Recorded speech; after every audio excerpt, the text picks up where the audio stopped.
Itulah kemuliaan waktu fajar. Jadi Allah sendiri yang menyampaikan, bukan cuma sholat yang penting, semua bacaannya itu langsung didengar, langsung direspon, langsung dipersaksikan.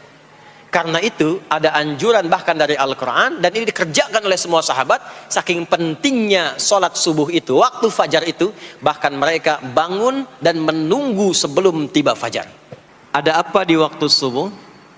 Apa perbandingannya dengan waktu-waktu yang lainnya? Mengapa sebagian nama yang disematkan di dalam ibadah di waktu-waktu itu justru tidak sama dengan nama waktunya, tapi disebutkan dengan nama-nama yang berbeda? Zuhur kenapa dengan zuhur tidak nahar? Asar kenapa disebut asar tidak masa?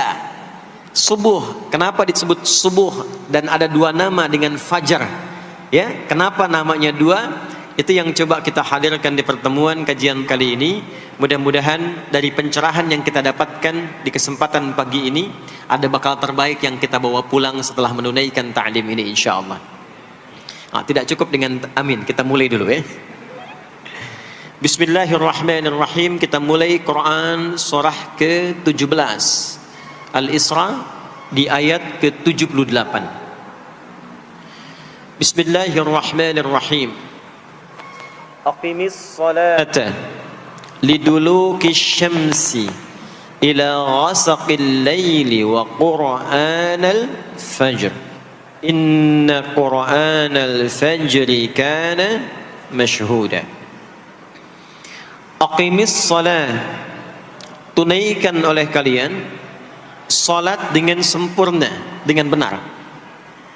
Penting dicatat, setiap ada perintah menunaikan salat dalam Al-Quran yang salatnya dimaknai sebagai ibadah formal, bukan bermakna doa biasa.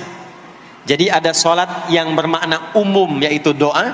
Jadi doa itu disebut dengan salat. Karena itu dalam fiqih, as-salatu hiya doa. Salat itu secara bahasa disebut dengan doa. Karena isi dari semua salat itu, bacaannya semuanya doa.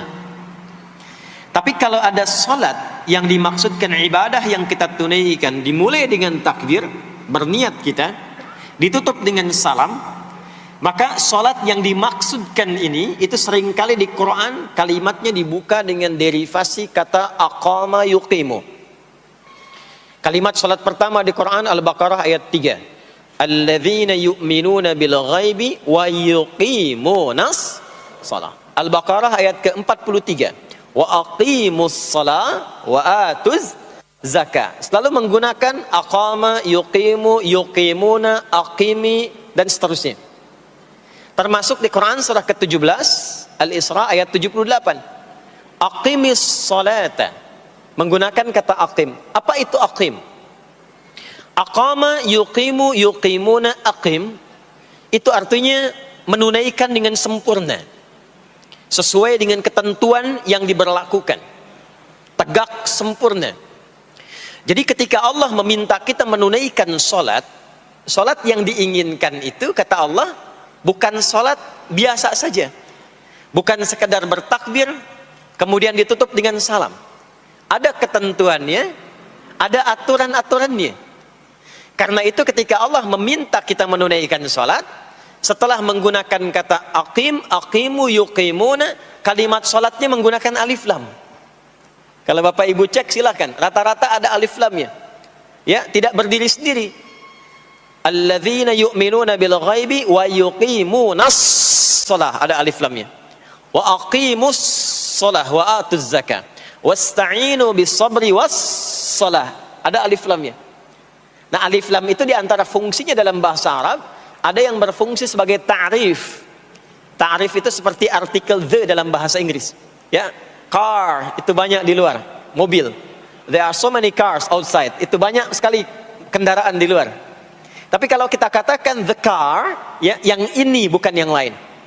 As-shalah, kenapa menggunakan alif lam? Memberikan kesan yang diinginkan itu salat yang sesuai aturannya, salat yang sesuai dengan ketentuannya. Karena itu di era Nabi SAW, boleh dicatat nanti hadisnya riwayat Muslim, nomor hadis 397, yang meriwayatkan nanti sahabat Abu Hurairah radhiyallahu taala anhu, pelaku yang mengalami ini namanya Khalad bin Rafi' Az-Zuraiqi. Dikisahkan datang seorang sahabat ya Nabi sallallahu alaihi wasallam, kemudian dakhala ila al-Masjid Nabawi, kemudian masuk ke Masjid Nabi, fa shala bi jambin Nabi sallallahu alaihi wasallam. Maka ia salat di samping Nabi sallallahu alaihi wasallam, wan nabiyyu fi nahiyatin ukhra min al-masjid. Sedangkan Nabi di sisi yang lain di masjid itu. Kalau diilustrasikan, dia masuk ke masjid, kemudian Nabi di satu sisi yang lain. Kemudian dia salat. Kemudian ketika dia selesai, falamma sallama yaminan wa syamala, thumma atan nabiyya sallallahu alaihi wasallam. Ketika dia salam ke kanan dan ke kiri, lalu mendatangi Nabi sallallahu alaihi wasallam. Faqala, dia berkata, "Assalamu alayka ya Rasulullah." Ya, "Assalamu alayka ya Rasulullah." Kata Nabi, "Wa alaikassalam wa rahmatullah. Irji' shalli fa innaka lam tusalli." Kata Nabi, "Wa alaikassalam wa rahmatullah." Kamu salat lagi karena engkau belum salat. Padahal sudah salam. Fa'ada salatahu, kemudian dia mengulang salatnya. Thumma atan nabiyya, dia datang lagi ke Nabi SAW. Dia berkata, "Assalamu alayka ya Rasulullah." Dijawab dengan jawaban yang sama. Kata Nabi, "Wa alaikassalam wa rahmatullah. Irji' salli fa innaka lam tusalli." Kamu balik lagi salat karena engkau belum salat. Padahal sudah salam. Maka dia melakukan itu sampai 3 kali. Sampai dia berkata, "Ya Rasulullah, ma uhsinu ghairah." Ya Rasulullah, ini yang bisa saya kerjakan. Kalau ada yang kurang, alimni, mohon ajarkan saya bagaimana sholat yang sesuai aturan yang benar itu. Maka diajarkanlah oleh Nabi, bahkan sejak wudu. Idza qumta ila shalah. Kembali muncul kalimat tadi, aqama yuqimu. Kata Nabi, jika engkau sholatnya ingin sempurna, fa asbighil wudu, maka mulai dengan wudu yang sempurna. Maka biasanya orang kelihatan dari wudunya. Orang yang baik sholatnya itu mulai kelihatan dari sejak wudunya. Jadi kalau wudunya tidak sempurna, buru-buru, yang dibasuh tidak sempurna, itu pasti akan berdampak kepada sholatnya. Setelah itu, thumma istaqbilil qiblah, lalu menghadap ke arah kiblat, lalu diajarkanlah oleh Nabi tata cara sholat mulai dari takbir sampai dengan selesai salam. Nah, sholat seperti ini, jika benar oleh kita diikuti, jadi fokus baik-baik di sini, benar-benar diikuti oleh kita, aturannya dari mulai wudu sampai dengan salam, maka Allah akan berkenan memberikan 5 kemuliaan yang dicurahkan pada seorang hamba saat di dunia. Jadi kalau pahala di akhirat, pahala sholat kita dapatnya di akhirat. Sekali menunaikan sholat dapat 10 poin. Itu ada di Quran surah ke-6 Al-An'am di ayat 160. Man jaa bil hasanati falahu asyru amthaliha. Siapa yang mengerjakan perbuatan hasanah, perbuatan baik yang punya nilai pahala, maka diberikan nilainya 10. Di dalam Al-Quran, sholat itu disebut dengan hasanah, perbuatan baik yang punya nilai pahala. Itu ada di Quran surah ke-11 Hud di ayat yang ke-114. Aqimis salata tarafain nahar wa zulafan minal lail innal hasanati yudhibnas sayyiat. Tunaikan sholat di pembuka siang sampai akhirnya, sampai ketemu malam. Jadi dari subuh, zuhur, asar, maghrib sampai ke isya. Semua solat itu kata Allah disebut dengan hasanat. Innal hasanat. Hasanat jamak dari hasanah. Jadi solat disebut dengan hasanah. Kalau kita menunaikan solat di Al-An'am ayat ke-160, maka diberikan poin. Poinnya namanya ajrun. Ya, kita sebut dengan pahala. Pahala itu bahasa Qur'annya ajrun. Di Quran surah At-Tin, lahum ajrun ghairu memnun. Begitu kita mengerjakan amal soleh, maka diberikan pahalanya. Perbuatan amal solehnya disebut dengan hasanah, pahalanya disebut dengan ajrun. 10 itu ngitungnya bukan begini, bukan 1, 2, 3, 4, itu terlalu sedikit. Di hadis Muslim, ukuran 1 keduanya 500 tahun, 2 ketiganya 500 tahun, 3 keempatnya 500 tahun. Jadi sekali kita menunaikan sholat, 10 nilainya, setiap 10 itu 1 keduanya 500 tahun, 2 ketiganya 500 tahun. Kalau ditunaikan di masjid, ya, ditunaikan di masjid, nanti dapat lagi tambahan pahalanya. Baru masuk datang ke masjid dengan niat sholat, bukan yang lain ya. Kan ada orang yang kadang ke masjid niatnya tidak sempurna ibadah, mungkin janjian ketemu teman, ya, akhi, bro, ketemuan yuk, ya. Di mana? Di Pondok Indah aja, sambil sholat zuhur. Sambil sholat zuhur, jadi sholatnya sambil, ya, nyambi itu, ya. Substansinya mau ketemu kan, agenda intinya ketemuan sambil sholat zuhur. Nah, kalau kita niatkan mutlak untuk ibadah, apapun itu, mau sholat, mau baca Quran, mau i'tikaf, itu baru datang, baru menginjakkan masjid, masuk dengan kaki kanan, baru datang, itu sudah dicatatkan 25 kebaikan, belum apa-ngapain. Jarak satu keduanya tadi 500 tahun, dua ketiga 500 tahun. Kalau dilakukan sholatnya berjamaah, maka dapat tambahan 27, kalikan 27, sudah dapat 10 kali 27 berapa tuh? Ya, 270. Setiap satunya kalikan 500 tahun. Maka sholat di masjid itu bukan main-main. Itu kelihatannya nanti dua. Saat sakaratul maut, pahala itu ditampakkan. Jadi pahala itu bukan sekarang. Pahala itu saat kita pulang. Nanti begitu akan meninggal, ditampakkan itu. Ya, pahala yang telah kita kerjakan itu dalam bentuk amal yang diridhoi oleh Allah. Makanya orang-orang yang rajin beramal saleh, ya, hasanahnya banyak, itu hidupnya tenang. Karena dia merasa tenang, jiwanya pun tenang. Ketika pulang pun dia berada dalam ketenangan. Itu yang menjadikan dia kadang senyum. Ada orang yang akan meninggal itu senyum. Ya, sedang baca Quran, ada yang sedang duduk, ada yang sedang ngaji, ada yang sedang sholat. Saking tenangnya, panggilannya pun tenang. Quran surah 89 ayat ke-27 sampai ayat 30. Ya ayyatuhan nafsul mutmainnah, hei jiwa-jiwa yang tenang, irji'i ila rabbiki radiyatan mardiyah, cepat pulang, aku sudah ridha dengan amalmu, engkau pun akan ridha dengan pemberianku. Fadkhuli fi ibadi, masuk golongan hambaku. Ibad itu jama' dari kata abdun. Abdun itu adalah nama bagi hamba yang senantiasa memperbanyak ibadah. Ketika dia ibadah punya hasanat, maka dikonfirmasi saat pulangnya, ditampakkan hasanatnya, ditampakkan hasil pahalanya. Itu yang menjadikan, pernah dengar Sayyidah Asiyah, Siti Asiyah? Siapa beliau? Istrinya Fir'aun kan? Ya, kan ada kisah viral dalam Al-Quran. Ketika beliau akan dieksekusi oleh Fir'aun, la'natullahi alaihi, Fir'aun itu akan mengadab, akan menghukum istrinya sendiri, Sayyidah Asiyah. Ketika akan disiksa dan sudah diikat dalam tiang itu, akan disiksa, maka beliau berdoa, Siti Asiyah itu, dan doanya diviralkan di Al-Quran. Rabbi bnili indaka baitan fil jannah wa najjini min fir'auna wa amalih. Ya Allah, aku telah berislam, mempertahankan akidahku saat ini sampai dengan sekarang. Maka mohon ya Allah, berikan kepadaku anugerah di surga nanti, bangunkan satu istana di surga, dan selamatkan aku dari buruknya siksa Fir'aun, sehingga menjadi tanda bagi orang-orang yang akan beriman, bahwa beriman itu menyenangkan. Maka apa yang terjadi? Saat sakaratul maut itu ditampakkanlah oleh Allah istana di surganya, maka dia tersenyum. Dalam senyum itu Fir'aun kan gak ada imannya, jadi gak ada koneksinya. Maka mulai menghardik, kata Fir'aun, ini perempuan mau dieksekusi kok malah senyum. Dia nggak tahu kalau dalam keadaan itu surganya sedang ditampakkan, istananya ditampakkan. Maka meninggallah beliau dalam keadaan sedang menatap istana surganya, ya, dan berhasil wafat dalam husnul khatimah. Dan Fir'aun tidak mencelakai, tidak menghukum, tidak menyiksa beliau itu kecuali dalam keadaan sudah wafat. Ya, ini tak terasa lagi. Nah, itulah orang-orang yang saleh, orang-orang yang punya banyak hasanah, ditampakkan sakaratul mautnya, lalu dihisab, nanti baru dikonfirmasi. Maka sekarang diberitakan sebagai ilmal yaqin, saat sakaratul maut diperlihatkan sebagai ainal yaqin, saat masuk nanti ke surga dirasakan sebagai haqqul yaqin.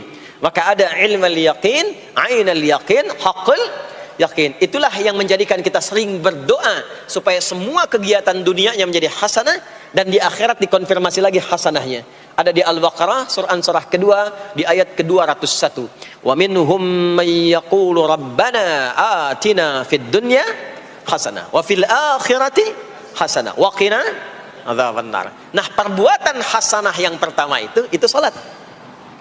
Jadi ketika kita salat ada pahala. Pahala itu urusan akhirat. Nanti ketika meninggal dapat. Itu bekal pulang. Kita gambarkan nih supaya nggak bingung ya. Yuk, kita ilustrasikan sejenak ya. Bismillah. Bapak Ibu kelihatan ini ya? Hah? Ibu kelihatan Bu ini? Alhamdulillah, alhamdulillah. Ini pejuang subuh belum ditulis sudah kelihatan ya. Alam itu kan yang kita tinggali, kita rasakan, dan nanti yang kita yakini ada 3 kan. Ini sering saya sampaikan belakangan ini di beberapa kesempatan. 1, sekarang ada yang disebut dengan ardun, al-ard, yang kita terjemahkan dengan bumi tempat kita tinggal sekarang. Ya, sekarang kita ada di mana? Di Masjid Pondok Indah ya. Bagian dari bumi. Ini di bumi. Sifatnya disebut dengan dunia. Jadi dunia itu asalnya bukan nama alamnya, tapi lebih kepada sifatnya. Ya, dunia. Dari kata dana, yadnu, dunuan, wa dunyaan. Artinya sesuatu yang cepat, sesuatu yang fana, sesuatu yang rusak, yang hilang. Jadi semua sifat kehidupan kita di tempat ini itu berlangsung cepat. Ya, kayaknya baru kemarin ketemu, sekarang sudah ketemu lagi. Kayaknya baru kemarin kenalan teman SD, sekarang sudah saling punya cucu. Ya, dan semua sifatnya rusak. Ini gelas kalau didiamkan, besok-besok kotor, rusak. Baju kalau didiamkan nggak diapa-apain, rusak. Ya, kendaraan kalau didiamkan semewah-mewahnya nggak diapa-apain, rusak. Itulah dunia. Kenapa diperkenalkan viral dunianya dibandingkan dengan bumi dan ardonnya? Untuk memberikan kesan yang kuat kepada jiwa kita. Hei, jangan sampai terjebak dengan kehidupan dunia yang sementara yang ditinggalkan. Jangan memperebutkan sesuatu yang rusak. Jangan berselisih pada sesuatu yang hilang. Ya, kan sekarang banyak orang aneh ya, memperebutkan sesuatu yang pada akhirnya yang diperebutkan itu rusak sendiri. Ya, memperebutkan sesuatu, berselisih pada sesuatu yang akan ditinggalkan, kan sama-sama meninggal. Untuk apa memperselisihkan sesuatu yang akan ditinggalkan? Kok bisa berantem, berselisih, saling mencela pada sesuatu yang sama-sama akan ditinggalkan? Itulah kenapa sering dipopulerkan dengan nama dunia. Dunia, ingat ya, kita tinggal di dunia ini. Maksudnya apa? Hei, hidupmu sementara. Hei, terkadang kita lupa bahwa itu akan berlangsung dengan cepat. Saat nanti meninggalkan tempat itu, ada tempat lain yang akan kita kunjungi. Setelah dunia apa? Belum ke akhirat. Ada waiting room dulu. Nah, sini ada waiting room. Tempat nunggu sementara sebelum nanti ke alam yang ketiga. Namanya disebut dengan kubur. Afala ya'lamu idza bu'thira ma fil kubur. Surah apa itu? Surah Al-Adiyat, surah ke-100 di ayat yang ke-9. Namanya kubur. Sifatnya disebut dengan barzakh. Ya, alamnya barzakh. Bainahuma barzakhul la yabghiyan. Barzakh itu pemisah. Bukan alam yang sesungguhnya berkehidupan, bukan. Sementara aja pemisah dari alam yang lain. Jadi sekat yang tak nampak sekatnya, tapi memisahkan dua yang berbeda, itu disebut barzakh. Bapak Ibu, kalau kita pernah lihat di lautan atau orang diving menyelam ke laut, atau kita lihat misalnya suka ada program di YouTube ya tentang lautan itu, kan air yang tembus ke laut itu dari mana-mana kan, dari sungai menyatu. Pernah lihat ada bagian lautan tertentu yang nggak nyambung tuh arusnya antara kanan dengan kirinya. Ikan yang di sini nggak bisa tembus ke sini, begitu ke sini balik lagi, sini balik lagi. Nah itu barzakh namanya. Barzakh pemisahnya, nggak kelihatan tapi memisahkan dua bagian yang tidak menyatu. Bainahuma barzakhul la yabghiyan. Alam ini kenapa disebut barzakh? Karena dia memisahkan antara kehidupan di bumi dengan sifat dunia dengan kehidupan di alam yang ketiga, namanya akhirat. Akhirat. Kalau sudah ada taknya, ada akhir, ada akhirat. Kalau sudah ada taknya di ujung, itu artinya ujung sesuatu yang gak ada awal lagi setelah itu. Ya sudah berakhir di situ. Ya. Kalau di sini meninggal, masuk ke sini. Di sini selesai, ke sini ke akhirat. Tapi kalau di akhirat ini ujungnya nggak ada meninggal lagi. Ya, nggak ada wafat lagi, nggak ada meninggal lagi. Jadi nggak usah update status kalau di sini, statusnya akan abadi. Kalau di sini masih berpindah-pindah. Ya, mau status apapun dunia akan ditinggalkan. Begitu selesai pindah ke sini. Di sini mulai sama. Yang pejabat, yang pengusaha, pebisnis, ya, yang diplomat, yang macam-macam sampai ke sini mulai sama. Almarhum. Nanti bedanya dihisab, begitu sampai sini statusnya akan diraih sesuai dengan amalan yang ada di sini. Nah, mohon izin, mohon maaf, kalau di sini yang semua kita kerjakan, aktivitas kita disebut dengan amal, pekerjaan kita yang melahirkan bekal itu, ya, maka tuntutannya cuma satu, amal saleh. Pastikan semua amal perbuatan yang kita kerjakan soleh. Soleh itu artinya dipandang baik oleh Allah, singkatnya begitu. Kalau makan dengan cara yang soleh, yang Allah senangi. Minum yang soleh. Berpakaian yang soleh. Bekerja yang soleh. Maksudnya kalau Anda cari pekerjaan, cari yang dibenarkan oleh Allah. Jangan bekerja dengan korupsi, jangan bekerja dengan cara menyogok, jangan bekerja dengan mempopulerkan riba misalnya. Kalau makan yang saleh, jangan makan yang haram, jangan makan hasil dari pencurian, itu namanya saleh. Kalau kita kerjakan semua aktivitas kita, pekerjaan semuanya saleh, maka tadi dia akan punya nilai. Nilai itu yang disebut dengan hasanah. Ya. Hasanah ini punya poinnya yang disebut dengan ajrun, yang kita kenal dengan pahala, yang tadi saya terangkan. Nah ini hasanah, ajrun, hasanah ini yang ikut ke alam kubur nanti. Yang ininya tidak amalnya. Contoh, gampangnya begini. Saya tunjukkan, ini ada minuman. Ya. Minum itu kan aktivitas standar, amal standar. Untuk menghilangkan haus. Siapapun bisa minum. Mau yang beriman, mau yang belum beriman. Saya sering katakan belum beriman dengan harapan sama-sama beriman sebelum wafat. Ya, itu adabnya. Maka bagaimana cara minum ini supaya menjadi soleh? Kata Nabi di hadis Al-Bukhari, perhatikan, idza quddimat ta'amu, kalau hidangan disajikan, mau makanan mau minuman, khudh bi yaminika ma yalik, ambil dengan tangan kananmu, thumma sammillah, aw iqra bismillahirrahmanirrahim. Maka sebelum diminum ucapkan bismillahirrahmanirrahim. Maka kalimat bismillahirrahmanirrahim itu yang akan menjadikan aktivitas minum menjadi hasanah. Dituliskanlah pahalanya, namanya ajrun. Minumannya itu selesai, itu masalah dunia. Hausnya hilang, keluar jadi kotoran, itu minumannya. Jadi gelasnya nggak ikut ke alam kubur. Ya, minumannya nggak ikut. Yang ikut apanya? Ini hasanahnya. Jelas sampai sini? Karena itu semua aktivitas yang kita kerjakan dalam berkehidupan itu pasti ada pedoman dalam Al-Quran dan hadis detailnya untuk membimbing semua aktivitas kita menjadi soleh. Pedoman itulah yang sering kita kenal dengan nama doa namanya.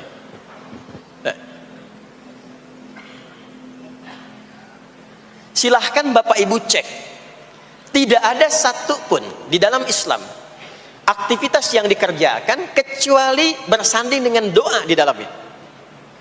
Coba cek ya, bangun tidur sudah ada doanya? Sudah. Makan ada doanya? Berpakaian ada doanya?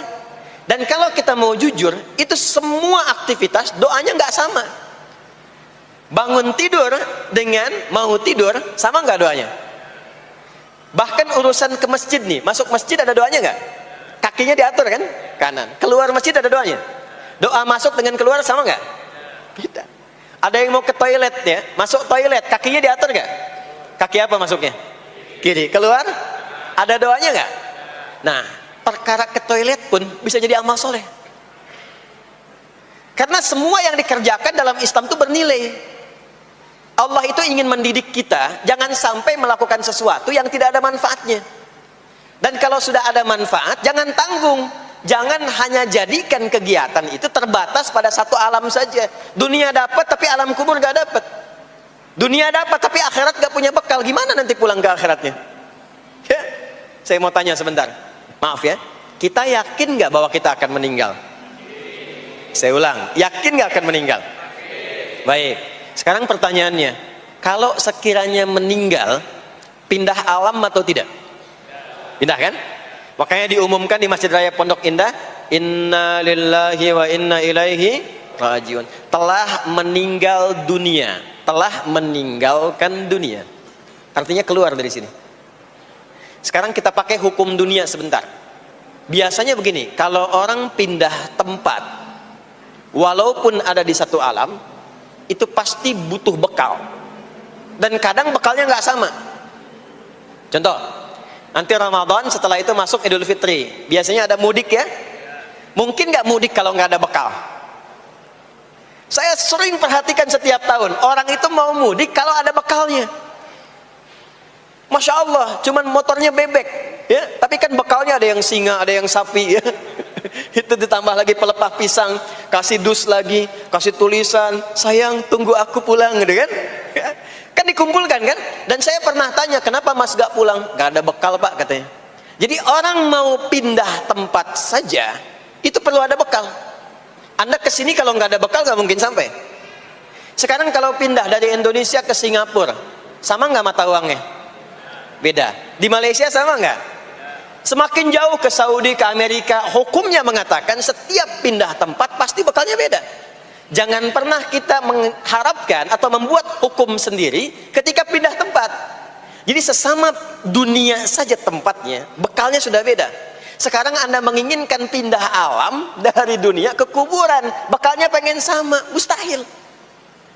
Makanya sejak kita meninggalkan dunia, semua paket dunia tanggal di atas, pindah ke bawah, selesai. Nih bajunya ini nggak akan ikut nih, ganti. Ya namanya kafan kan, dan di kafan itu sudah nggak ada kantongnya. Coba dicek tuh, ada kantongnya nggak kan kafan tuh? Nggak ada. Dan ini nggak akan dibawa nih, handphone yang bagus lagi dipakai ngerekam nih, nggak akan ikut. Ah saya mau dipakai aja, ntar kalau malaikat nanya man buka, nih sudah pernah ikut kajian. Rombongan Ustadz Adi. Ya beda, ini beda alam. Maka yang ikut apanya? Yang ikut tuh hasanahnya, value-nya, nilai kebaikannya. Ini yang kita yakini, ini yang kita imani. Jadi mumpung masih ada kehidupan, perbanyak. Kalau dulu sadar banyak yang salah, sekarang sisanya ganti dengan yang soleh. Kalau sudah diperlihatkan, sekarang kan banyak yang viral di YouTube, dilihat, didengar oleh telinga kita, disimak oleh kita, orang meninggal sedang sholat, orang meninggal setelah menjadi pemulung kebaikan, orang meninggal dalam keadaan baca Quran, diperlihatkan di mata kita. Kok bisa buka YouTube yang keluar di beranda itu? Itu kan hidayah. Jadi kalau sudah ditampakkan di depan mata, ya, didengar oleh kita, terlihat langsung, maka yang disadari salah yang dulu ganti dengan yang soleh sekarang. Kalau tidak kita lakukan, maka rugi kita saat pulang. Ini yang dimaksud surah ke-103. Wal asr innal insana lafi khusr illa alladhina amanu wa amilus salihat, amal saleh. Nah, ini nanti yang dibawa pulang ke sini. Ya, sini. Nah, bagaimana melatih supaya semua kegiatan kita itu jadi soleh? Gimana latihannya? Karena nggak mudah untuk melakukan itu. Belum tentu bangun itu langsung soleh, itu belum tentu. Belum tentu kita makan itu mendapatkan sumber yang benar, dengan cara yang benar. Bagaimana melatihnya? Maka Allah berikan kepada kita waktu-waktu khusus untuk berlatih diri tersambung dengan Allah, yang dengan ketersambungan itu akan menjaga kita di semua keadaan, baik berdiri, jalan, duduk, kerja di kantor, tidur, rebahan. Sekarang banyak kaum rebahaners, ya, tiduran, itu dipastikan kalau tersambung dengan Allah, terkoneksi, semuanya soleh. Karena kalau ingat, ya, saya duduk ingat Allah. Kalau ingat di pekerjaan ingat Allah, mustahil kita bisa menuliskan sesuatu yang Allah tidak sukai. Tambahin nolnya, ya, bikin paraf, tanda tangan pada proyek yang tidak benar, mustahil. Karena ketika sedang tanda tangan ingat Allah. Ya. Nah, dalam bahasa Arab, sesuatu yang tersambung dengan kuat sehingga selalu menempel dan sulit terpisahkan, itu bahasa Arabnya disebut dengan silah. Dari wasala yasilu silah. Ibadah yang melatih kita untuk terus tersambung sehingga ingat pada Allah di setiap keadaan, yang dengan ingat itu menjadikan otomatis amal perbuatan kita ingin dipastikan diridhoi dan disukai oleh Allah sehingga berubah menjadi soleh. Ibadah yang melatih kita untuk mendapatkan itu disebut dengan solat namanya. Solat. Makanya solat disebut solat bukan hanya mengandung unsur doa, tapi latihan yang Allah berikan kepada kita untuk mengoneksikan diri kita sehingga dalam semua kegiatan kita ingat Allah. Itu yang dimaksud di Quran surah keempat An-Nisa di ayat ke-103. Ya. Fa idza qadaytumus salata, maka jika Anda telah tuntas mengerjakan salat, fadhkurullah. Ciri orang yang berhasil salatnya adalah dia mampu mengoneksikan dirinya dengan Allah. Makanya kalau sudah selesai salat, kita sudah ingat Allah. Nah, kalau belum ingat Allah, diminta coba ingat lagi. Selesai salat, jangan buru-buru meninggalkan tempat kita salat. Ingat dulu, sambungkan dulu, sehingga saat keluar dari tempat kita salat sudah ingat Allah. Bahasa Arabnya mengingat Allah itu disebut dengan zikir, zikrullah. Karena itu salat disebut dengan zikir. Buka Quran surah ke-20 Thaha ayat ke-14. Saya nggak akan keluar dari Quran hadis sehingga nggak bisa didebat. Nggak bisa didebat. Anda nggak bisa debat karena ini bukan pikiran, karena ini Quran dan hadis. Quran surah ke-20 Thaha ayat ke-14. Innani anallahu la ilaha illa ana fa'budni wa aqimis salata lidzikri. Salat disebut dengan zikir. Zikir itu artinya ingat. Makanya tadi saya katakan di awal, salat itu melatih kita supaya ingat Allah. Karena itu ketika kita salam, assalamualaikum warahmatullahi wabarakatuh, assalamualaikum warahmatullahi wabarakatuh, belum ingat kita kepada Allah, maka diminta zikir pasca salat. Setelah salat ada zikir kan? Dan zikir pertamanya apa? Hadis Muslim, astaghfirullah, astaghfirullah, astaghfirullah. Itu yang paling singkat. Kalau mau agak panjang, astaghfirullahalazim, alladzi la ilaha illa huwal hayyul qayyum wa atubu ilaihi. Kenapa istighfar? Karena kita memohon ampun kepada Allah kalau dalam sholat tadi belum nyambung sama Allah. Karena ada orang yang saat sholat bukan ingat Allah, dia masih ingat dunia. Padahal dari sejak awal sholat sudah diminta buang urusan dunia ke belakang. Makanya kita bertakbir, itu ada kitabnya. Asrarus shalah, nadharat fi ma'anis shalah. Ketika Anda mulai bertakbir, takbir begini, Allahu Akbar. Kenapa mengangkat tangan gini salah satunya? Di antara maknanya, buang urusan dunia ke belakang. Pasrahkan dirimu kepada Allah. Kalau sholatnya ingin khusyuk, jangan bawa urusan dunia ke dalam sholat. Buang. Yang menjadikan seseorang kurang khusyuk begitu takbir, dunia masih dibawa. Lisannya berucap Allahu Akbar, tapi pikirannya motor hu akbar, mobil hu akbar, ya kan? Status tuh belum diupdate hu akbar, ya, miss call belum dibalas hu akbar. Itu bermasalah, sehingga mudah dikerjai setan. Ada setan namanya khanzab di Sunan Abu Daud. Saat seseorang mulai bertakbir, kata Nabi, fayaqulu syaitanu, di situ setan mulai beraksi. Sebelum takbir kita dibikin fokus. Anda silahkan praktekkan. Kalau mau sholat rasanya fokus. Tapi mulai bertakbir Allahu Akbar, setan mulai beraksi, kata Nabi. Udhkur kada, udhkur kada. Ingat ini, ingat itu. Hatta la yash'ural musalli kamrak'atan yusalli. Sampai ada orang sholat yang tidak sadar berapa rakaat sedang menunaikan sholatnya. Subuh berapa rakaat tadi? 2 diucapkan, tapi ketika dipraktekkan ada yang 3. Ada yang 1. Ya, ada yang begitu.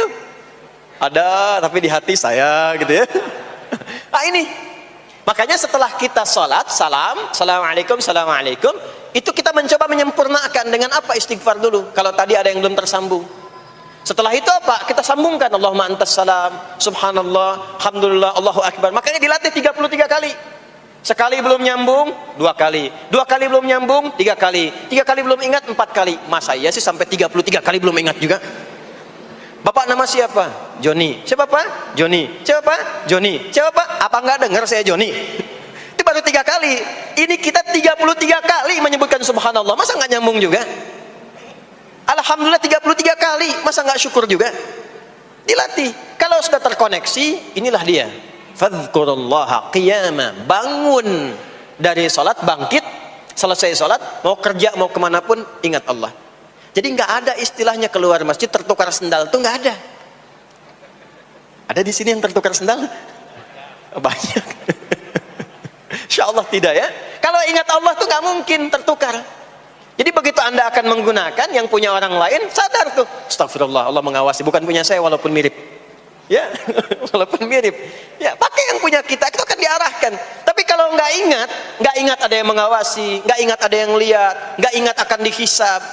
Mana ya tadi? Oh, ini dia, masya Allah, lupa saya. Pakai masya Allah lah gitu. Dia pakai yang paling bagus tuh. Pulang dia, padahal dia ke masjid tuh nggak pakai sendal. Pekerjaan juga begitu, nggak akan sembarangan ngambil yang bukan haknya, ngerjakan proyek yang tidak benar. Demi Allah, kalau di Indonesia ini mestinya benar semua sholatnya, makmur.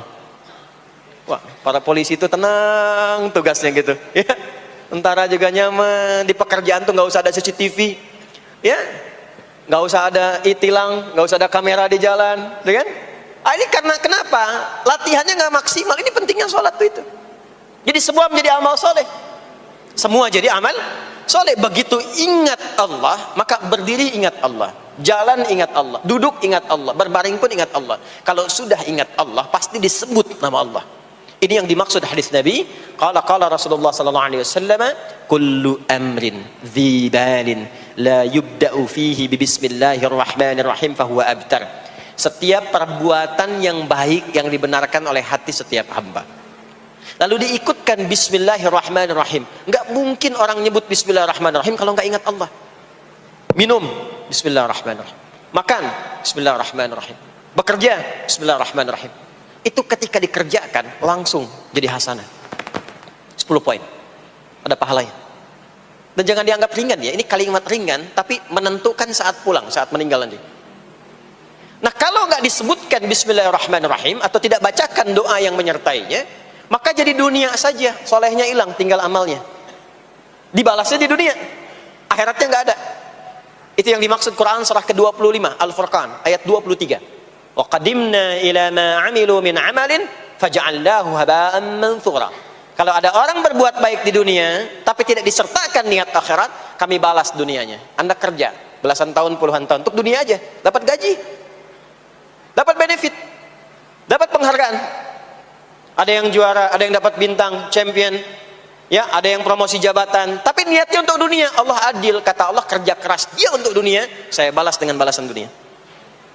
Tapi kalau diniatkan akhirat, dunia dapat, akhiratnya pun dapat. Kan kerjanya sama, etosnya sama, di tempat yang sama. Kita niatkan akhirat, gak ada ruginya. Begitu meninggal, dapat. Beruntungnya dan bersyukurnya kita sebagai muslim, kita itu lengkap informasinya. Urusan kubur, ada informasinya. Akhirat ada informasinya. Silahkan komparasikan dengan informasi dan sumber manapun. Ditemukan nggak yang informasi detail seputar kubur, seputar hisab, seputar kiamat, seputar surga, seputar neraka? Cuma di Islam. Itu yang kita syukuri, supaya kita siap-siap. Bukan sekedar dibaca. Baca ada pahalanya, tapi siap-siap ada konsekuensi kebaikannya. Ini balik ke sini. Karena itu saya katakan dari awal, pertama Bapak Ibu sekalian, sholat itu menjadi ibadah paling pokok karena dia akan mengantarkan kita pada konektivitas yang kuat dengan Allah Subhanahu wa taala. Ini poinnya.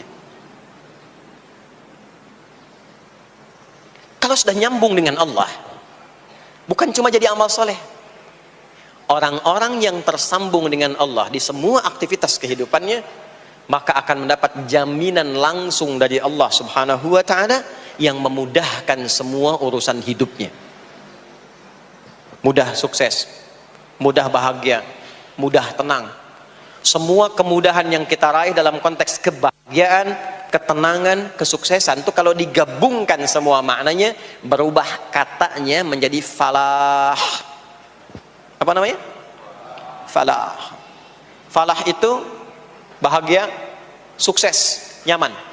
Kalau dibuka kamus English Arabic misalnya, falah itu bahasa Inggrisnya success and happiness. Bukan cuma bahagia, bahagia dan sukses. Bukan cuma sukses, karena ada orang sukses belum tentu bahagia. Saya sering tanya yang ini nih, dan biasanya para ibu yang juara menjawabnya itu. Ya, pilih mana? Kaya tapi gelisah, atau miskin tapi tenang? Miskin tapi tenang. Sukses tapi gelisah, ya, atau miskin tapi tenang? Sukses tapi tenang, ya. Sukses dan bahagia. Nah, sukses dan bahagia itu bahasa Arabnya falah. Ini poinnya. Falah. Sekarang coba kita dengar baik-baik. Cek telinganya masih ada nggak tuh? Cek telinga masih ada nggak? Setiap hari, di setiap pergantian waktu dalam sehari. Pergantian waktu sehari itu ada 5. Dari mulai subuh, ke siang, zuhur, ke sore, asar, mau habis sore menjelang malam, maghrib, muncul malam, isya. Itu setiap hari 5 kali berganti waktu diperdengarkan oleh Allah. Hambaku, kamu harus bahagia. Hambaku, kamu harus sukses. Apapun pekerjaanmu, sukses. Apapun aktivitasmu, harus bahagia. Harus senang, harus tenang. Falah. Kuncinya apa? Salat. Diperdengarkanlah hayya 'alas shalah.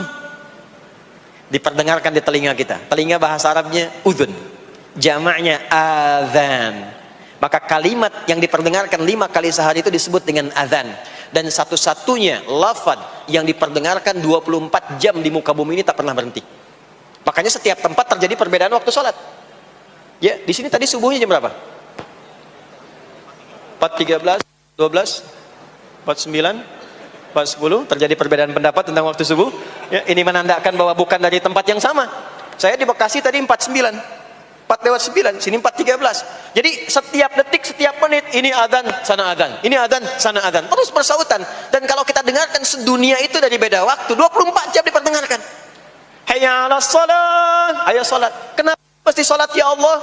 Hayya 'alal falah. Dengar tuh baik-baik kata Allah. Salat akan mengantarkan engkau pada kebahagiaan. Salat mendekatkan engkau pada kesuksesan. Salat mengantarkan engkau pada kedamaian. Makanya kalau orang salat pasti tenang hatinya. Kalau nggak percaya silakan. Salat itu diantara manfaatnya mendatangkan ketenangan. Salat mendatangkan kesuksesan. Karena itu salat bukan hanya ibadah yang diwajibkan pada umatnya Nabi Muhammad SAW saja, tidak. Semua nabi dan rasul yang pernah bertugas di bumi itu semuanya salat dan meminta umatnya salat. Hanya memang kita yang paling sempurna menunaikannya, caranya. Ya, dulu umat nabi-nabi lain juga salat. Contoh, Nabi Musa salat. Nanti diviralkan di Quran surah ke-20 Thaha ayat 14. Nabi Isa alaihi salam yang paling dekat ke Nabi Muhammad 600 tahun sebelum Nabi lahir, itu salat. Beliau salat. Diviralkan di Quran surah 19 Maryam ayat 31 sampai 33. Ya, sampai ke 33-nya wa ja'alani mubarakan aina ma kuntu wa awsani bis shalah. Salat. Siapa lagi? Nabi Zakaria. Nabi Zakaria itu kapan beliau mendapatkan berita gembira akan punya anak? Saat salat. Jadi berdoa, masuk ke mihrabnya Maryam, melihat Maryam punya banyak keistimewaan, maka beliau salat di mihrabnya itu. Di Quran surah ketiga Ali Imran ayat 38 sampai 39. Hunalika da'a Zakaria rabbah qala rabbi habli min ladunka dzurriyyatan thayyibah innaka sami'ud du'a. Turun jawaban, fanadathul malaikatu wa huwa qa'imun yusalli fil mihrab anna Allah yubashshiruka bi Yahya. Jadi Nabi Zakaria itu dapat berita akan punya anak namanya Yahya saat salat. Di salat itu kalau dikerjakan bisa berdampak pada percepatan terkabulnya doa. Minta apapun dijawab sepanjang maslahat. Makanya nanti untuk umat Nabi Muhammad jangan tunggu, panggilan salatnya adalah panggilan langsung dari Allah. Minta, punya masalah apa? Aku selesaikan kata Allah. Di salat itu bukan main-main, bukan beban, bukan sekedar kewajiban, tapi kewajiban yang dipaksa untuk membahagiakan kita. Kalau Allah nggak sayang, nggak akan disuruh salat. Pak, Bu, itu panggilan salat. Perhatikan panggilan pertamanya, Al-Baqarah ayat 45. Wasta'inu bis sabri was salah. Kata Allah, hei hambaku, kalau engkau punya masalah, sabar dulu, terima. Karena aku titipkan masalah itu kepadamu untuk meningkatkan kualitas hidupmu, bukan ingin membebanimu. Dan tidak mungkin aku uji engkau dengan masalah itu kecuali engkau mampu mengatasinya. La yukallifullahu nafsan illa wus'aha. Nah sekarang bawa itu lewat sholat, minta solusi kepada Allah. Terima dulu dengan sabar. Setelah itu belajar untuk meningkatkan kualitas hidup, dan bawa lewat sholat, minta solusi.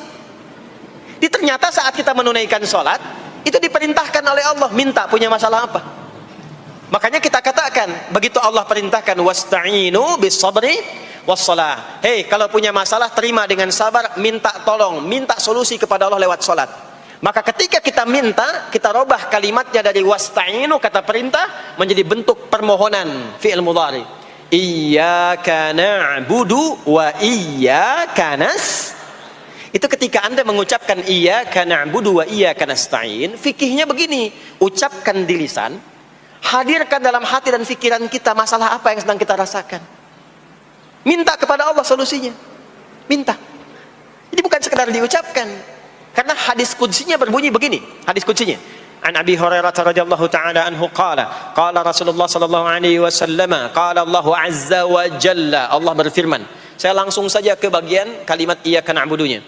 Idza qala al-'abdu, kalau seorang hamba berkata dalam salatnya, iyyaka na'budu wa iyyaka nasta'in. Ya Allah, sekarang hamba salat kepadamu, ibadah hanya kepadamu, seperti yang kau perintahkan. Maka hamba memohon kepadamu, ya Allah, seperti yang kau janjikan. Wa iyyaka nasta'in. Lalu hadirkan dalam benak kita, ya Allah, engkau maha tahu sebelum hamba ungkapkan. Hamba punya persoalan ini. Mohon kepadamu, ya Allah, hilangkan semua masalah itu. Berikan hamba solusi yang terbaik. Berikan hamba keberkahan darimu. Itu sekilas hadir dalam jiwa kita. Maka apa yang terjadi? Qala Allah azza wa jalla, dijawab kalimatnya itu, hadza baini wa baina 'abdi wa li 'abdi ma sa'al. Ini perjanjian antara aku dengan hambaku. Kalau hambaku benar sholatnya sampai kalimat ini, apapun yang dia mintakan sekarang, aku akan kabulkan. Sepanjang itu ada maslahat untuk dirinya. Dicontohkan itu oleh Nabi Zakaria. Beliau itu minta saat berdiri, Pak, bukan saat sujud. Dimulai dari berdiri. Nanti akumulasinya saat sujud. Itu berdiri aja, kalau benar mintanya dikabulkan. Tidak menunggu selesai sholat. Dan ada fikihnya, nggak sembarangan, ada fikihnya nanti. Ada fikihnya, ya, ada tuntunannya. Alhamdulillah. Poinnya adalah sholat itu solusi. Makanya jangankan Nabi yang tadi saya sebutkan, Nabi Ismail, itu saking pentingnya sholat, wasiat beliau yang diviralkan di Al-Quran untuk semua keluarganya, sholat. Ada di Quran surah 19 Maryam ayat 55. Wa kana ya'muru ahlahu bis salah. Kata Allah, dan tercatat Ismail itu pernah berwasiat meminta semua keluarganya, hei, sholat. Jadi kalau kita mau urut sampai ke atas, semua sholat.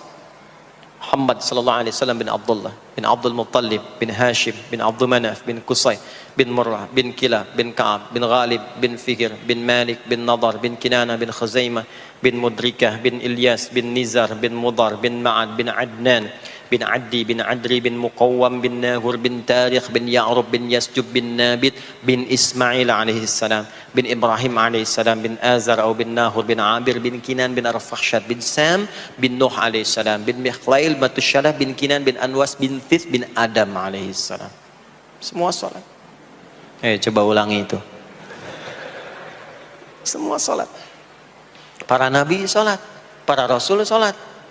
Anda bukan nabi, bukan rasul, nggak mau sholat dan pengen mudah hidupnya, pengen masuk surga Firdaus lagi, Anda sehat. Jadi ini pentingnya sholat itu bukan cuma kewajiban, tapi diwajibkan, dipaksa dengan wajib itu supaya bahagia, supaya falah. Makanya kalau ada panggilan azan, cara memahaminya ini falah. Oh, ini solusi saya di sini nih, kebahagiaan saya ada di sini, kesuksesan saya ada di sini. Ya, makanya ketika dipanggil oleh muadzin, hayya 'alas shalah, labbaik, siap saya. Di sini. Ini poinnya. Nah, saya sambungkan kembali, ya. Ketika seseorang dilatih lewat salat dan sudah mulai tersambung dengan Allah Subhanahu wa taala, maksudnya ingat Allah, tertatalah semua aktivitasnya. Maka berubahlah lewat salat ini, lewat latihan ini, semua kegiatannya berubah, didorong menjadi amal soleh. Karena itu, setiap orang yang sholatnya benar, yang pertama dianugerahkan oleh Allah kepada orang sholat itu bukan dunia,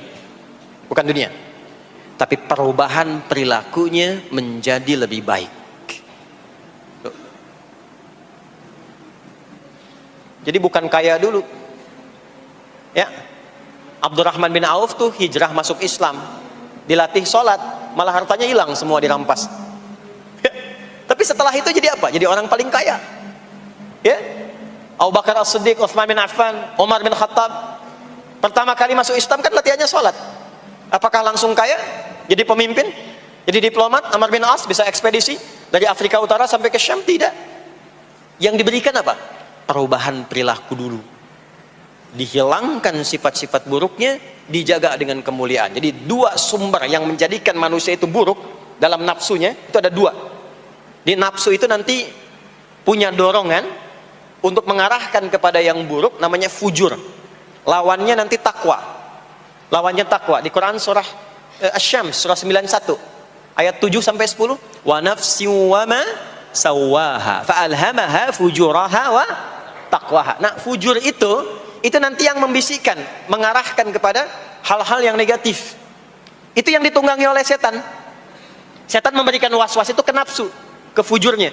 Alladzi yuwaswisu fi sudur innas. Di dalam sudur ada qalbu, di dalam qalbu ada nafas, di dalam nafas ada fujur. Fujur itu yang digoda. Maka keluarlah kemudian dua hal. Yang pertama ada yang disebut dengan fahsya. Fahsya itu dorongan dari syahwat untuk berbuat yang menyimpang. Pornografi, porno aksi, LGBT, kata-kata jorok, itu fahsya. Nanti temannya adalah mungkar. Mungkar itu keburukan yang diingkari, ditolak oleh hati, sumbernya nafsu perut dan akal. Mencuri itu mungkar, merampok itu mungkar, korupsi, membunuh, menipu itu mungkar. Jadi sumber keburukan itu cuma dua. Kalau bukan fahsya, itu mungkar. Orang yang sholatnya benar, maka parameternya itu, ukuran pertama kali dia dapatkan adalah ditutupnya oleh Allah, dijaganya oleh Allah keadaan nafsunya, sehingga dia tidak dikontrol oleh perbuatan fahsya dan mungkarnya. Maka aktiflah sinyal takwanya. Takwa itu lawan nafsu.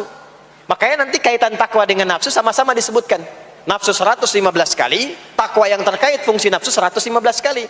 Takwa digembosi, ya, awas, diwaswasi oleh setan, setan disebutkan 88 kali. Takwa disupport oleh malaikat, malaikat di Quran disebutkan 88 kali. Ini bukan ilmu tak-atik, hitung sendiri aja kalau mau. Itu menarik tuh. Karena sama, kalau Anda mendengar suara adzan kan ada bisikan kan? Cepat, sudah adzan, siap-siap. Itu malaikat tuh. Tapi begitu selesai adzan, la ilaha illallah, tenang, baru adzan, belum qomat. Itu setan.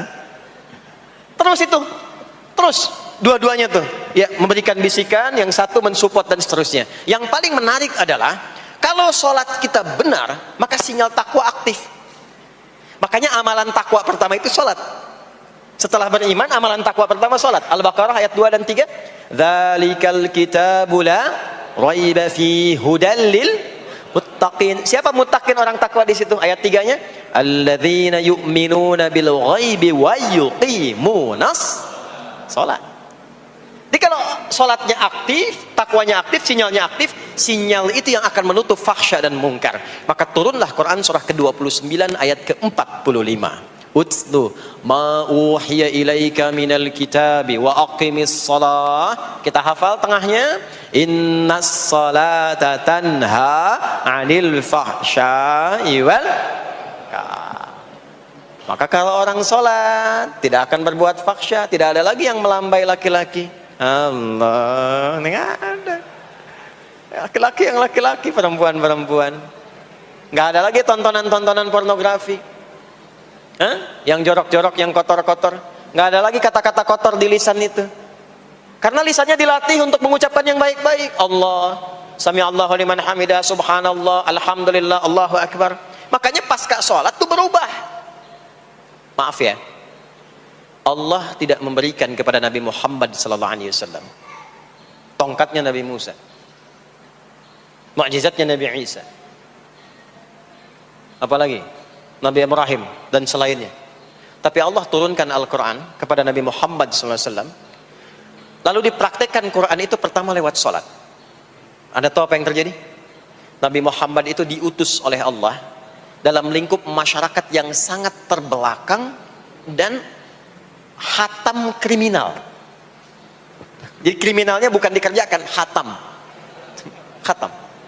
Dan nyaris tidak kenal kebaikan, makanya disebut dengan jahiliyah. Kalau Bapak Ibu tanya di zaman Nabi, ya maaf, ada pezina? Bukan cuman ada, hatam, perfeksionis zinanya. Itu. Membunuh itu, ya, mabuk, Mabuk, ada orang mabuk kekinian di zaman jahiliyah, pemabuk amatir itu 5 kali sehari mabuknya. Yang amatir. Jadi kalau baru mabuk sekali, 2 kali, itu coba-coba. Amatir itu 5 kali. Pembegal. Ya, sekarang kita dengar berita ada begal ini itu. Ah, jahiliyah itu sekampung begal semua. Kampung Gifar. Tapi Allah menghendaki Rasulullah latih lewat salat. Apa yang terjadi? Berubah jahiliyah itu, berubah menjadi khairu ummah. Umat terbaik yang paling teladan, yang menginspirasi, yang pernah berkehidupan di bumi. Sampai persaksiannya dari Allah langsung, turun Quran surah ketiga Ali Imran ayat 110.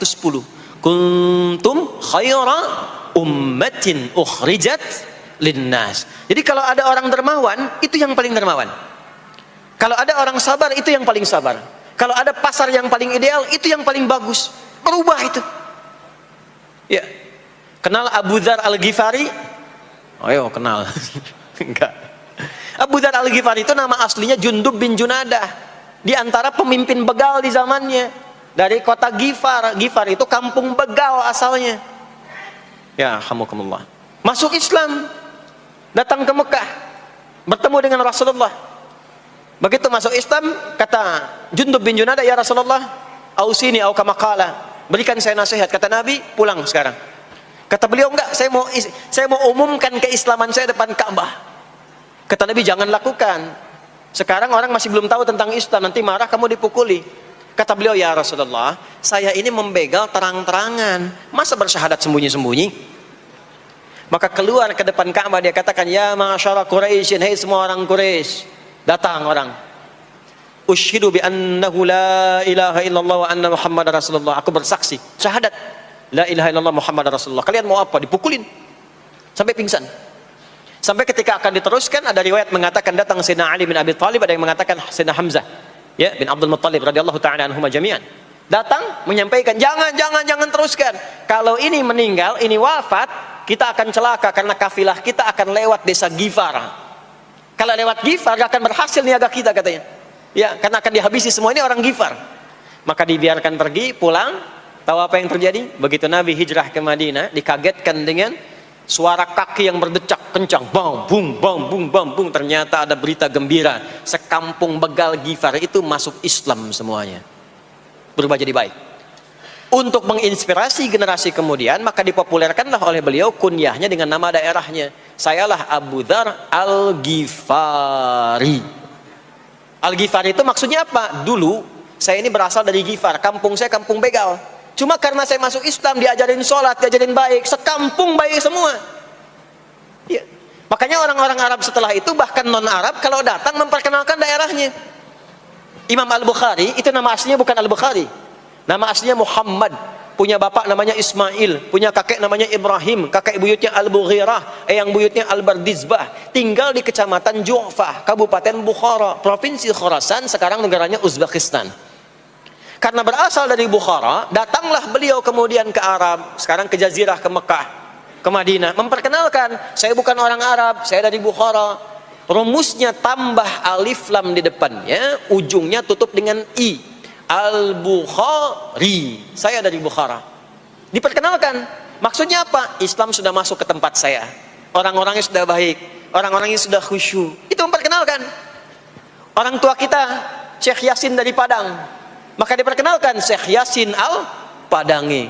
Syekh Ahmad Khatib dari Minangkabau, Syekh Ahmad Khatib Al-Minangkabawi. Syekh Abdul Somad dari Palembang, Syekh Abdul Somad Al-Palembangi. Syekh Nawawi dari Banten, Syekh Nawawi Al-Bantani. Ya, nanti ada Pak Ghafur dari Pondok Indah, ya, Masjid Raya Pondok Indah, datang ke Mekah umrah haji, ana Ghafur al Masjid Raya al Pondok Indahi gitu. Itulah salat. Salat. Jadi salat itu merubah keadaan kita lebih baik. Itulah sebabnya kenapa 5 waktu. Karena Allah inginkan di setiap waktu kita jadi orang baik. Di setiap waktu kita bahagia. Setiap waktu selesai persoalan. Datang masalah subuh, ya, antara subuh ke zuhur kan ada masalah tuh. Gak mungkin ada orang dari subuh ke zuhur gak punya masalah tuh, gak mungkin. Tuh wajahnya udah kelihatan tuh. Ya, Makanya kita datang ya menghadap kepada Allah, minta diselesaikan, minta diberikan taufik, sujud kita. Diberikanlah solusi. Zuhur ke asar ada masalah, datang saat asar. Asar ke maghrib punya masalah, datang. Makanya semua ulama dulu seperti itu. Al-Bukhari itu menuliskan kitab sahihnya itu 16 tahun. Setiap satu hadis akan ditulis, salat dulu. Salat dulu. Begitu tenang, nyaman, baru tuliskan. 16 tahun. Itulah salat. Nah, dari sekian waktu yang 5 kali itu, ada waktu yang spesial. Waktu spesial inilah yang ingin saya bahas, yang tadi disampaikan dalam pengantar sambutan. Jadi ini inti yang mau saya katakan. Ini barusan muqaddimah tuh. Ya. Barusan muqaddimah. Baik. Kan kita salat berapa kali sehari? Ya, kita hitung. 1, subuh. 2, zuhur. 3, keempat, yang kelima, isya. Berapa jumlah rakaatnya? 17. Baik ya. Itu nomor telepon untuk koneksinya. Koneksi kita dengan Allah nomornya catat ya. 24434. Ya.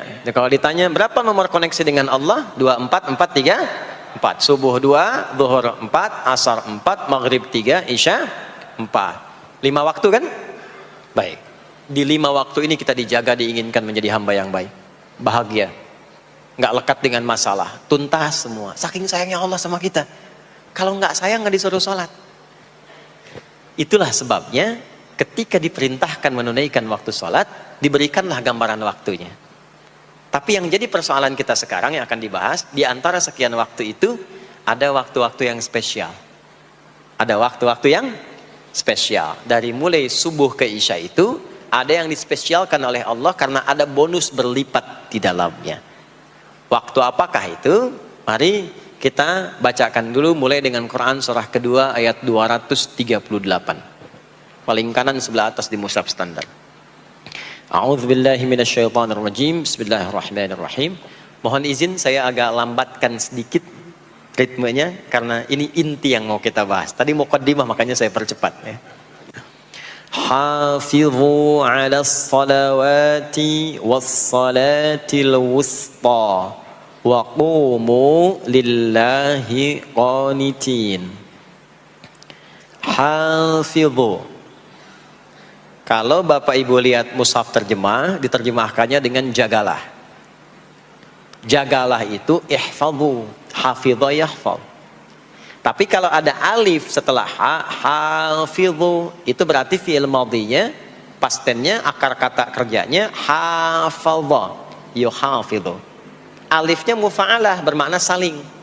Jadi mengartikannya begini, hafizu 'alas salawati. Hei, hendaklah kalian saling menjaga waktu sholat. Kalau saling itu sendirian atau banyakan? Banyakan. Jadi kalau bapak di rumah ada 5 orang, bapak, ibu, dan 3 orang anak, maka jangan sholat sendirian, Pak. Ingatkan anaknya, ingatkan istrinya. Istri bangun duluan, ingatkan suaminya. Makanya waktu sholat itu, maaf, jangan cuma disandarkan pada azan yang kita dengar di masjid, harus hafal.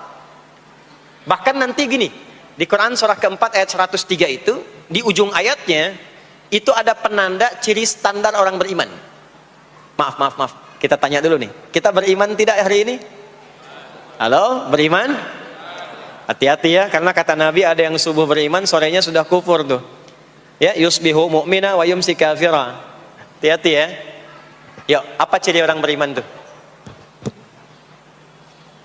Iman itu konfirmasinya bisa didapatkan satu melalui suara adzan. Adzan itu sama dengan penanda waktu sholat. Tahu dari mana iman itu bisa dicek dengan suara adzan?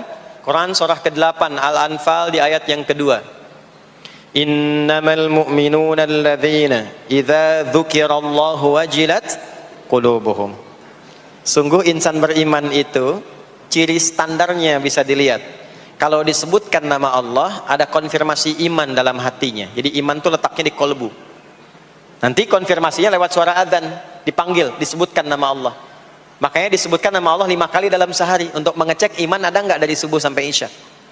Ya, Allahu Akbar, Allahu Akbar. Ada getaran di hati kita, sudah azan. Nah, itulah iman. Itulah iman. Makanya orang yang punya iman dengan yang belum punya iman akan beda getarannya. Ini hanya dimiliki oleh orang yang punya iman saja. Yang belum punya iman nggak bisa, nggak punya itu. Allahu Akbar, Allahu Akbar. Surah apaan nih? Toanya kencang banget, ya. Tapi kalau orang beriman, Allahu Akbar, Allahu Akbar, ya Allah sudah azan. Itu konfirmasi itu. Nanti semakin tinggi imannya, bahkan ada yang orang sudah menunggu sebelum tiba waktunya. Tadi subuh jam 4:13 di sini. Ada yang nunggu dari jam 3, padahal belum dipanggil. Ya, masya Allah. Di Bekasi 4:09. Allahu Akbar, Allahu Akbar. Azan. Ingat dia. Nah, itu ciri beriman. Cuman imannya standar. Jadi bukan iman yang kuat. Standar. Kuat belum, lemah tidak. Allahu Akbar, Allahu Akbar. Jam 4:09. Jam 3 sudah bangun. Nunggu itu. Iman yang kuat. Masya Allah. Ada yang baru subuh dan nunggu isya. Tunggu. Kuat. Ada yang sudah qomat, sudah la ilaha illallah, belum kepanggil, dipanggil 4:09, dia baru bangun jam 9:04.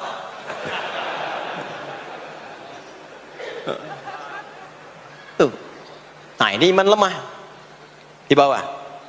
Ciri standar, karena dipanggil ingat, maka ciri standar orang beriman itu tahu waktu sholat. Harus tahu Pak, Bu. Itu standarnya. Itu ada di Quran surah keempat, di akhir ayat 103. Inna salata kanat 'alal mu'minina kitaban mawquta. Kalau pakai terjemah balaghah itu bunyinya begini, sungguh orang beriman itu pasti tahu waktu sholat. Nah, jadi kalau ditanya jam berapa zuhur nanti belum bisa kita jawab dengan sempurna, itu artinya apa? Imannya belum naik itu ke level standar, belum menguat. Ya, ini poinnya. Nanti kapan waktu sholat itu tiba? Kalau ada yang belum ingat, jangan dibiarkan tidak ingat. Makanya kata Al-Quran, saling menjaga ya waktu sholat itu. Jangan sampai di keluargamu, ada temanmu, kolegamu, bahkan tetanggamu itu nggak tahu waktu sholat. Bahkan nggak sholat, itu bahaya. Kalau memang sayang sama anak, ingatkan. Sayang istri dengan suami, ingatkan. Tanda istri beriman yang cinta dengan suaminya, tanda pertamanya ketika mengingatkan suaminya pada semua hal yang disukai oleh Allah. Begitu sebaliknya. Maka kata Al-Quran, hafidhu, saling menjaga waktu sholat. Disebutkan di situ alas sholawat. Bentuknya begini. Tulisannya alif, lam, waw, alif, tak maftuha begini. Alas, begini tulisannya. Karena nanti ada yang begini, as-sholat, ada yang begini. Biar saja, nggak usah. Ada yang begini, tak marbutah. Seperti Al-Baqarah ayat 3, alladzina yu'minuna bil ghaibi wa yuqimunas shalah. Begini tulisannya. Ada yang begini, as-salat pakai alif tak gini. Tapi di Al-Baqarah ayat 238 tulisannya begini, alas salawati, taknya terbuka. Secara singkat begini, secara singkat. Kalau tulisannya begini, maka yang dimaksud salat fardu. Yang dimaksud salat apa? Salat fardu. Salat fardu itu ada berapa? 5 waktu. Maka kata Allah, hei, saling jaga ya. Waktu salat yang fardu itu yang 5 waktu. Di antara yang 5 itu ada yang spesial. Was-shalatil wusta. Waktu yang pertengahan. Tengah-tengah. Di antara 5 waktu itu. Yuk kita tuliskan dulu sebentar. Sebentar. Salat ada salat apa saja? Subuh, kemudian zuhur, kemudian asar, kemudian nggak cukup, ambil ke sini, maghrib, kemudian isya. Subuh, zuhur, asar, pindah sini, maghrib, isya. Lihat rumusnya. Jadi yang sholat pertengahan yang mana? Jangan lihat tulisannya itu, ya, karena subuh di tengah-tengah disebutnya subuh ya. Sholat pertengahan yang mana? Asar apa subuh? Subuh apa asar? Apa dalilnya? Kita pakai dalil. Nah, sholat pertengahan itu disebutkan oleh Nabi itu ada dua. Ada subuh dan asar. Qala Rasulullah sallallahu alaihi wasallam yata'aqabuna fiikum malaikatul laili wa malaikatun nahari fi salatil asri wa fi salatil fajri. Berebut semua malaikat yang bertugas di siang dan malam, berebut membersamai kita. Kalau berebut itu artinya kalau ada yang berdoa diaminkan, kalau ada yang mohon ampun diistighfarkan oleh malaikat. Jadi malaikatnya minta kepada Allah, ya Allah ampuni si fulan, ya Allah ampuni si fulan, ya Allah si fulan, dan seterusnya sampai selesai. Itu khusus di salat asar dan salat subuh. Sampai kemudian thumma yas'aduna ila sama', kemudian mereka para malaikat itu kembali bertugas masing-masing, lalu Allah mengonfirmasi kepada mereka untuk menunjukkan kebenaran tugas malaikat yang tidak bermaksiat. Allah Maha tahu tentang hambanya, Maha tahu. Tapi Allah ingin menunjukkan kepada kita apa yang benar dari lisan malaikat itu, yang nggak pernah berdusta. Ya, maka Allah bertanya kepada malaikat, bagaimana keadaan hambaku ketika engkau tinggalkan? Maka disampaikan oleh malaikat itu, ya Allah, aku meninggalkan hambamu si fulan, dia sedang menunaikan ibadah, dia sedang sholat kepadamu, dan khusyuk berdoa, dan seterusnya.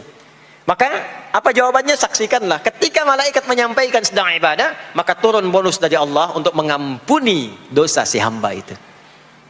Itulah manfaatnya waktu pertengahan. Waktunya disebutkan di hadis ini asar dan subuh. Antara asar dan subuh itu masih ada yang unggul, ada yang istimewa lagi. Apa yang istimewa? Antara asar dan subuh yang istimewa terletak di subuhnya. Jadi dari 5 waktu ini, yang pertengahan asar dan subuh, karena amal di bawah ditunjukkan untuk mendapatkan penilaian langsung dari Allah seketika dan memberikan jawaban dari apa yang kita inginkan, asar dan subuh. Tapi dibandingkan asar dengan subuh, bila keduanya dibandingkan, dua-duanya mulia. Maka subuh punya kemuliaan yang tidak dimiliki oleh asar. Ya, makanya nanti asar bisa bertemu dengan zuhur, masih ada jama, masih ada qasar. Maghrib ketemu isya, masih ada jama, ada qasar. Ya, tapi subuh nggak bisa di jama, nggak bisa di qasar. Ya. Makanya subuh letaknya jauh, ke isya jauh, ke zuhur jauh. Ya, saya mau jamaah, ya jama antara isya dengan subuh biar nanti bangunnya sekalian gitu, nggak bisa. Ya, maghrib masih bisa dijama dengan isya, isya di qasar dari 4 jadi 2. Maghrib gak bisa dikosor karena 3 gak mungkin jadi 1,5. Ya, zuhur udah 2, masa mau dikurangin lagi? Subuh udah 2, gak mungkin dikurangi lagi. Maka dari itu subuh menyendiri sendiri. Nah, ada apa kemuliaan di subuh itu? Maka turunlah Quran surah ke-17 ayat 78 yang tadi saya bacakan di awal.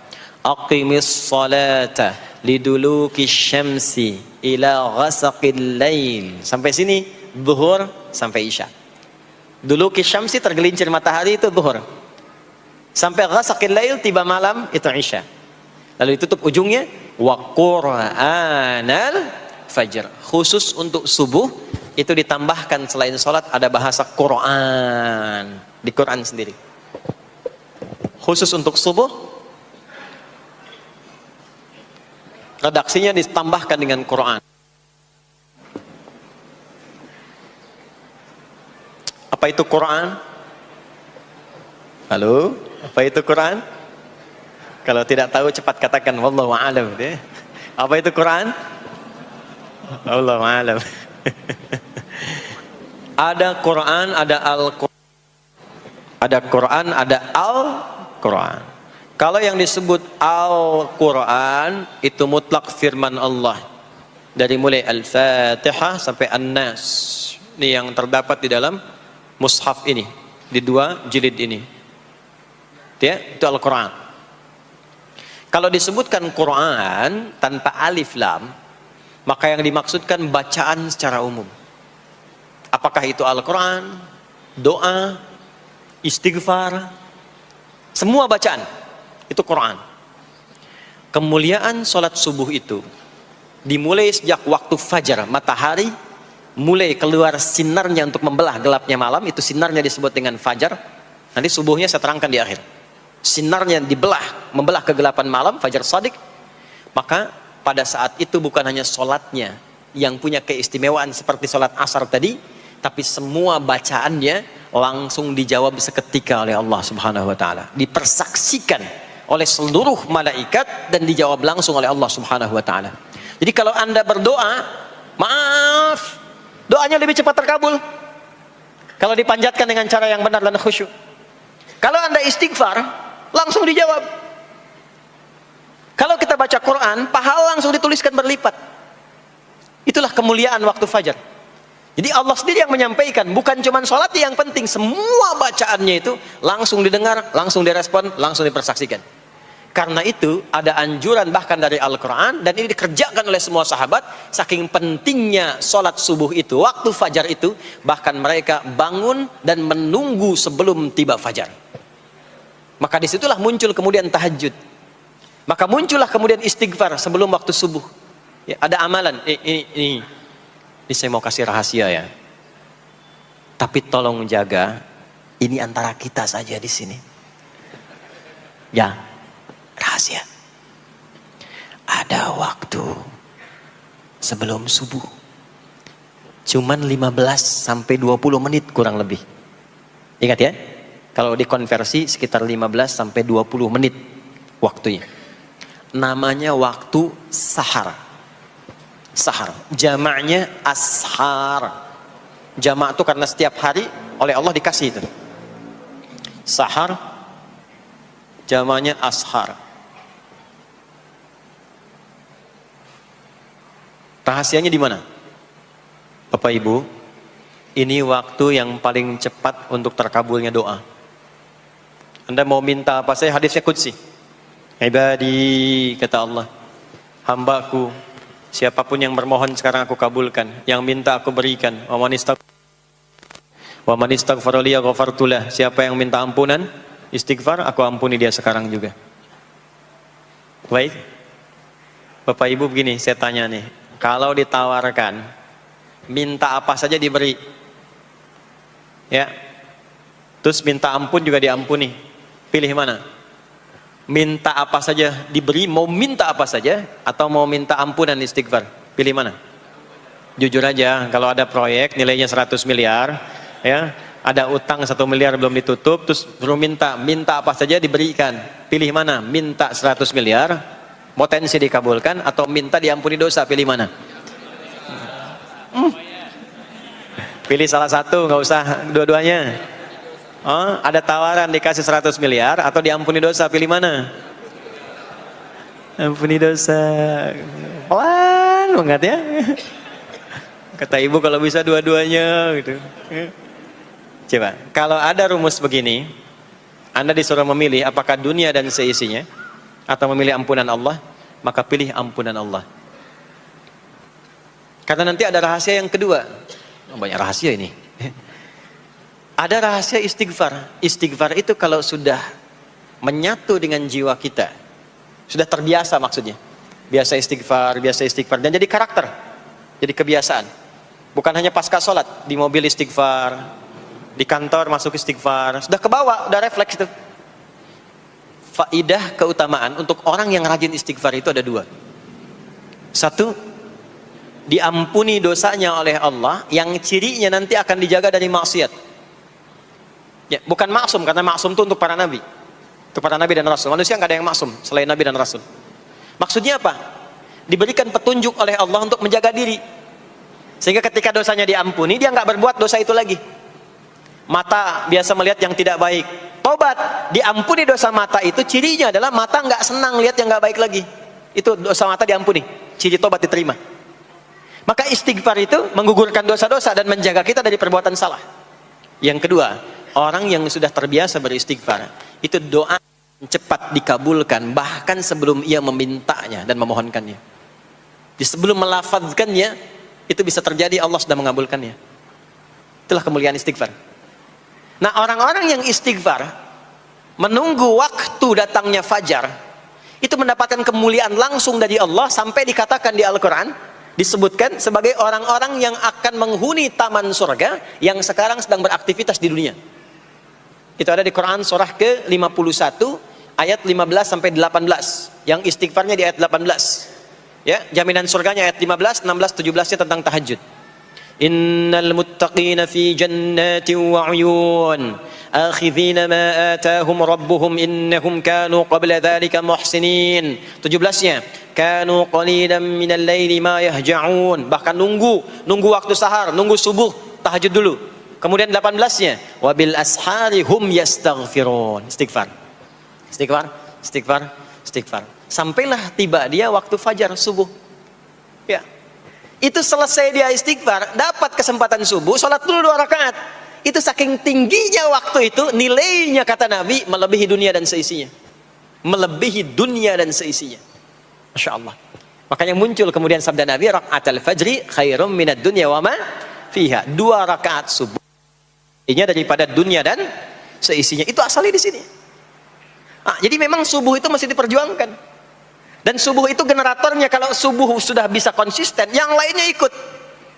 Subuh itu kalau sudah konsisten, subuh ke masjid, jamaah subuh, jamaah bangun tahajud, istiqamah, istighfar. Itu kalau subuhnya sudah bagus, yang lainnya ikut. Ya. Makanya ada kaum yang sekarang sangat khawatir jumlah orang Islam kalau sholat subuh itu seperti sholat Jumat. Sangat takut itu. Ya, ada ini viral kisahnya, viral. Saya nggak ceritakan pun Anda bisa dengar. Ya, jadi ada golongan orang Yahudi yang selalu mengamati jamaah sholat subuh umat Islam. Dan dia melihat, ya, ketika mulai ramai, dia mulai katakan, kenapa Anda selalu mengamati itu? Ya, sebab kami lihat kalau jumlah jamaah subuhnya sudah seperti sholat Jumat, itulah kemakmuran, kebangkitan, dan kebaikan umat Islam akan tumbuh kembali. Jadi akan berpengaruh kepada yang lainnya.